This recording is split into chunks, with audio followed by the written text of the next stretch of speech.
अस्सलामुअलैकुम वरहमतुल्लाहि वबरकातुह।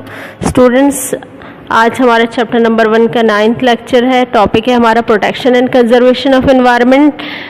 स्टूडेंट्स, हमारा जो टॉपिक इस वक्त चल रहा है कंटिन्यूएशन में, that is contribution of biology. आज हमारा 4th कंट्रीब्यूशन है।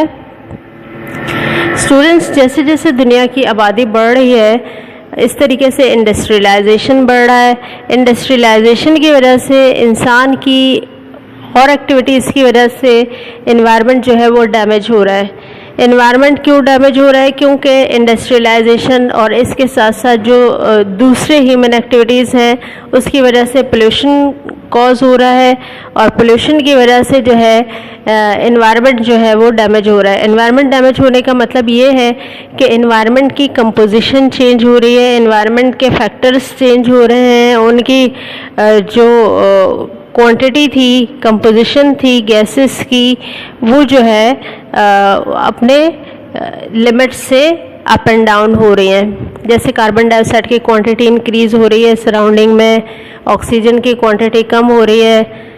इस तरीके से वो गैसेस जो एयर के कंपोजिशन में कभी मौजूद नहीं थी वो भी एयर के अंदर आ गई हैं। तो इस तरीके से क्या है, जो नेचुरल कंपोजिशन थी हमारे एटमॉस्फेयर की वो चेंज हो रही है।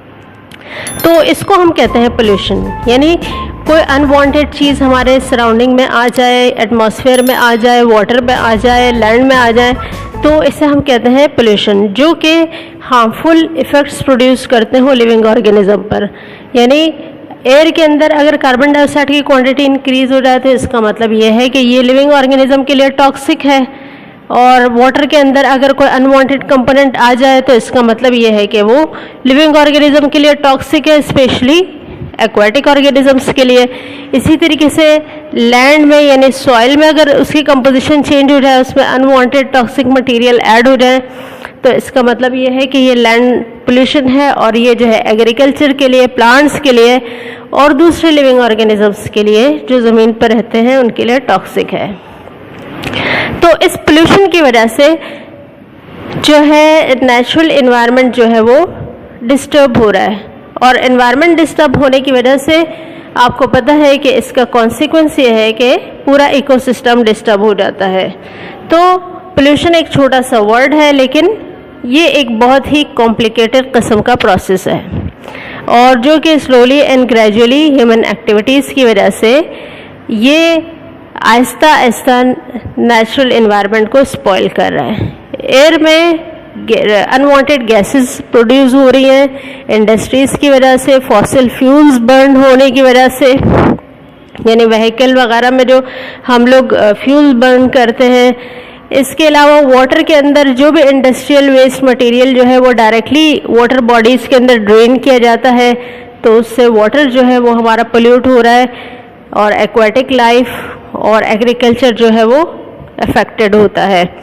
लैंड है, इंडस्ट्रियल वेस्ट मटेरियल जो सॉलिड फॉर्म में होती है उन्हें डायरेक्टली लैंड में डंप किया जाता है, जिसकी वजह से लैंड की जो नेचुरल प्रॉपर्टीज़ थी वो चेंज हो रही है, और इस तरीके से उसका पीएच चेंज होता है, उसकी कंपोजिशन चेंज हो जाती है, और इस तरीके से एग्रीकल्चर अफेक्टेड होती है। इसके अलावा चूँकि इंसान की पॉपुलेशन इंक्रीज़ हो रही है तो उनकी जो है रिक्वायरमेंट्स बढ़ रही हैं एग्रीकल्चर के लिए, कंस्ट्रक्शन ऑफ बिल्डिंग के लिए, तो वो डिफॉरेस्टेशन करता है।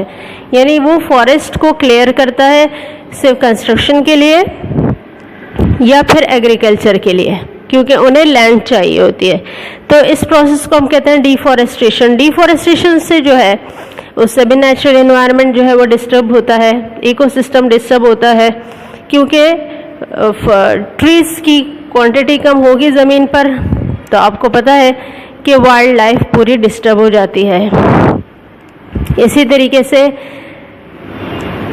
Hunting of animals and clearing wild life, यानी अगर हम इंसान जो है आज बहुत सारी ऐसे जो है एक्टिविटीज़ करते हैं जिसकी वजह से वाइल्ड लाइफ जो है वो ख़तरे में आ जाती है। जैसे हंटिंग ऑफ एनिमल्स है, हंटिंग ऑफ एनिमल हम करते हैं तो इससे क्या होता है कि इकोसिस्टम डिस्टर्ब हो सकता है। यानी एक एनिमल की स्पीशी जो है वो अगर ख़त्म हो रही है और दूसरे एनिमल की स्पीशी ऑब्वियसली बढ़ेगी। अगर हम टाइगर की बात करें, सपोज़ कि लोग टाइगर जो है वो हंट करते हैं, टाइगर हंट होने की वजह से क्या होगा, जो उसके प्रे है, यानी टाइगर का रोल इकोसिस्टम में प्रेडेटर का है, और उसका जो प्रे है यानी डियर या दूसरे एनिमल छोटे जो है उनकी क्वांटिटी बढ़ेगी।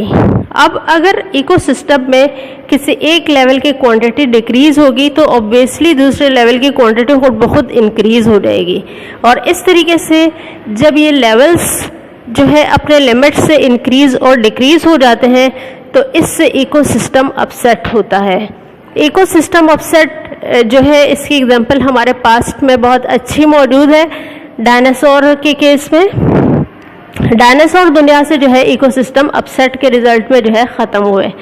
तो इसलिए हमें जो है protection and conservation of environment की जब हम बात करते हैं तो ये हमारे लिए इसलिए बहुत ज़रूरी है क्योंकि अगर हमने इन चीज़ों को, इन पर गौर नहीं किया, इनको नोटिस नहीं किया और इनको जो है कंट्रोल करने की कोशिश नहीं की तो एनवायरनमेंट खुदा न खास्ता लिविंग ऑर्गेनिज्म के काबिल, ऐसा ना हो कि काबिल ना रहे और इकोसिस्टम जो है वो अपसेट हो जाए और आहिस्ता आहिस्ता उसके सारे लेवल ख़त्म हो जाए।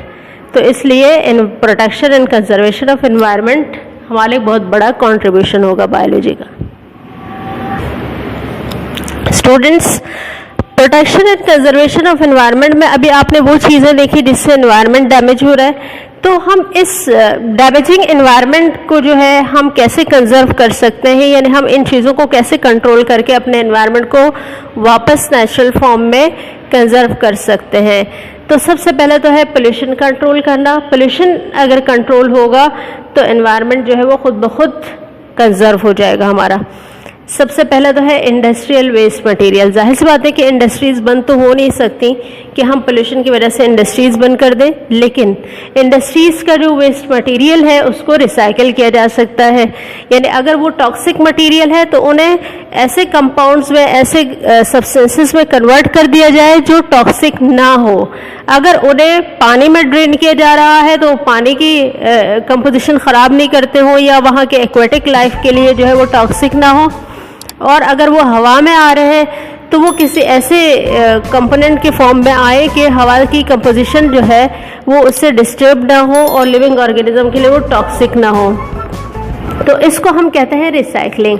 यानी waste material should be recycled और उनको हार्मफुल कंपोनेंट से यूजफुल में या हार्मलेस कंपोनेंट्स में कन्वर्ट होना चाहिए उसको एनवायरनमेंट में रिलीज करने से पहले।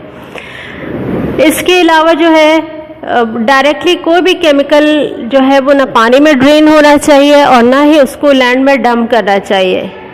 सबसे पहले उसे ट्रीट करना चाहिए, उसके बाद ये चीज़ें जो है एनवायरनमेंट में रिलीज होनी चाहिए। इसके अलावा एनर्जी सोर्सेज जो हमारी ज़्यादातर फॉसिल फ्यूल्स पर जो है मुश्तमिल है, यानी हम फॉसिल फ्यूल जो है अपने एनर्जी सोर्स के तौर पर ज़्यादातर यूज़ करते हैं, यानी पेट्रोल और नेचुरल गैस वगैरह।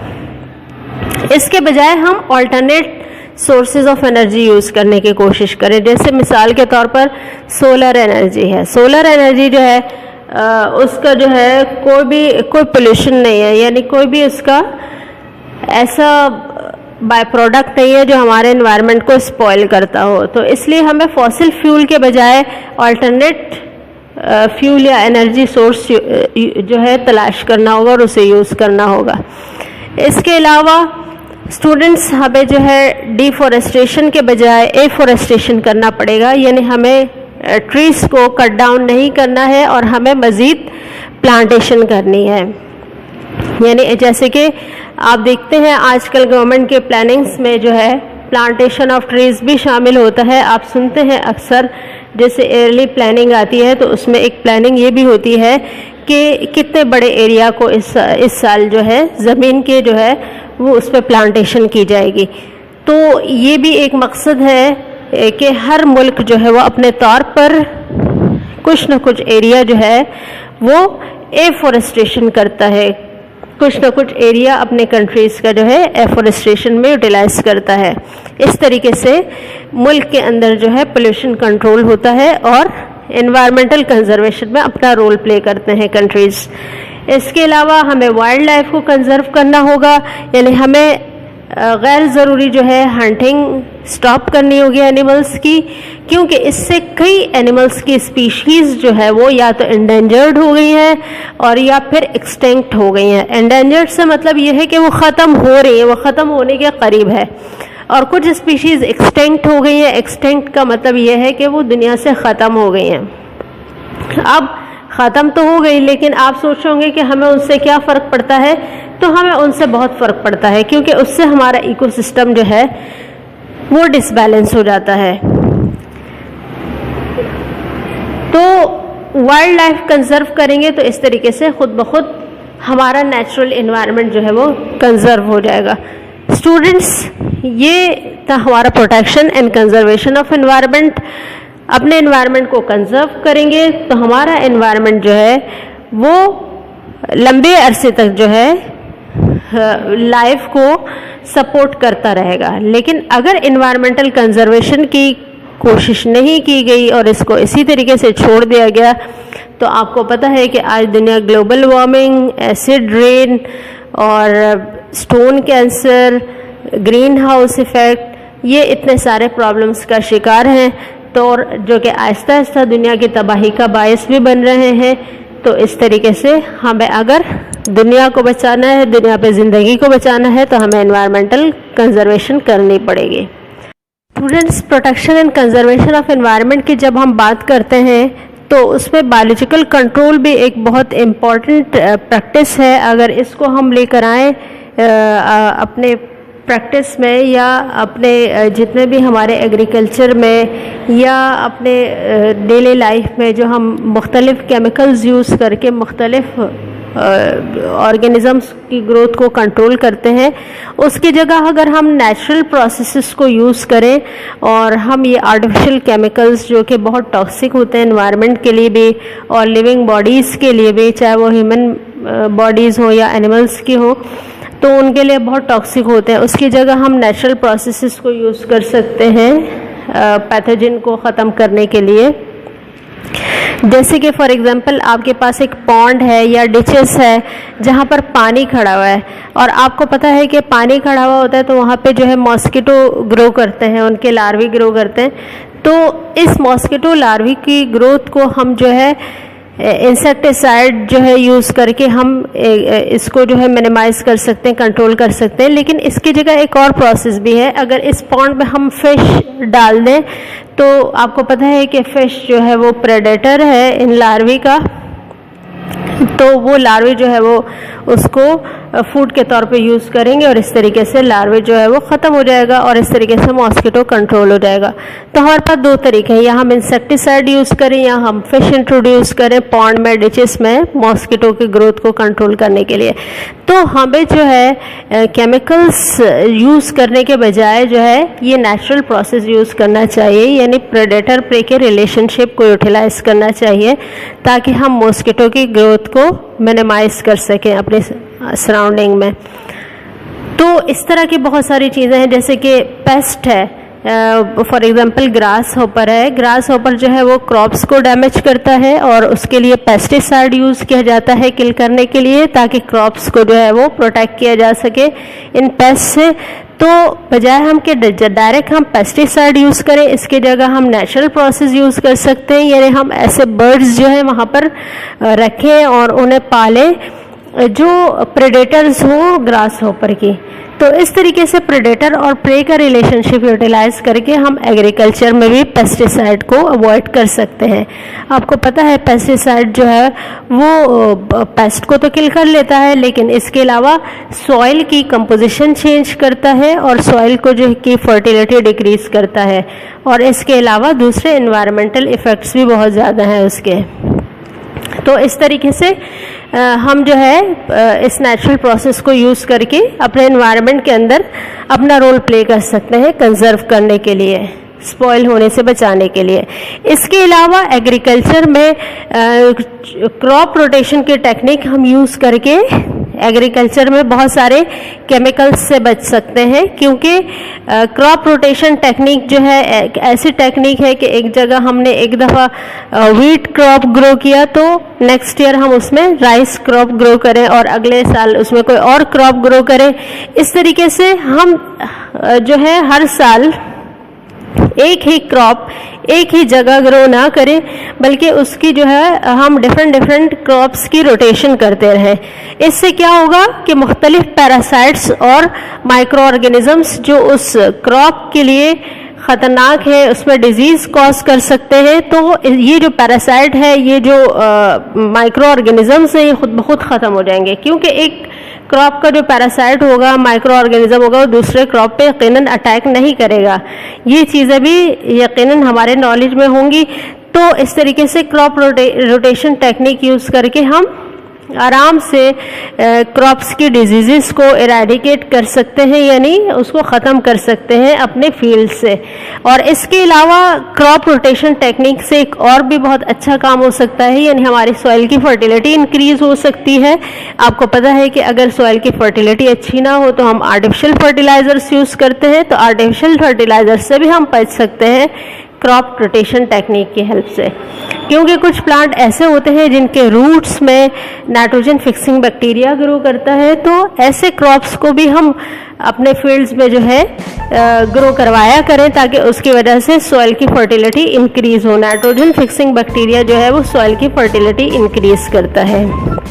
तो इस तरीके से हम जो है बहुत सारे एक्स्ट्रा केमिकल या अनवांटेड केमिकल्स से जो है बच जाएंगे, और हमारी जो है प्रॉब्लम्स भी सॉल्व हो जाएंगी और हमारा एनवायरनमेंट भी कंजर्व रहेगा।